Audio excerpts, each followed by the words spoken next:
Is believing in God like believing in the flying spaghetti monster? When I hear skeptics online mock or poke fun at believers, Christians, or any kind of theist, you'll often hear them say that believing in God is like believing in the flying spaghetti monster. This flying spaghetti monster as a notion has been offered as kind of a substitute for God. And it was first really created by a guy named Bobby Henderson in 2005. He also created a kind of a larger view called Pastafarianism.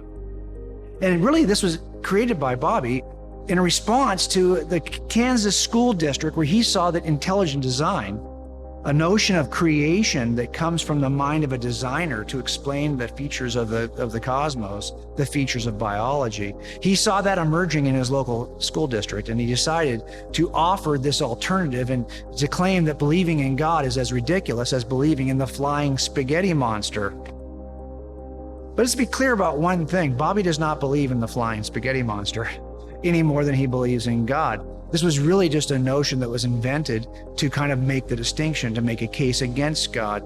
And although he's applied in a number of countries for Pastafarianism as a recognized national religion, he's been denied everywhere he applied. Why? Why would that be the case?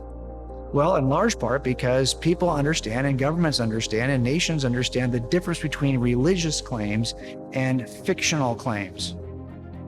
We have good evidence to demonstrate that Christianity is true from both the direct evidence of eyewitness accounts and the indirect evidence of features of the universe that demonstrate that God exists. It's not as though we're just picking a notion out of thin air and describing it in such a way that we want everyone to believe. But no way, actually, this is the great thing about Christianity. Christianity is not just a claim, an unattached claim, a set of proposals about God. No, Christianity is a claim about a historical event that can be tested, the way that other historical events can be tested. Look, I will tell you that there are certain kind of fortune cookie type of religious claims, maybe a set of just proverbs that people will look at and say, these are the beautiful teachings of Buddha or Baha'u'llah. But these do not describe an event that's rooted in history, like the resurrection. That is the claim of Christianity. It makes Christianity very different than any other kind of religious claim.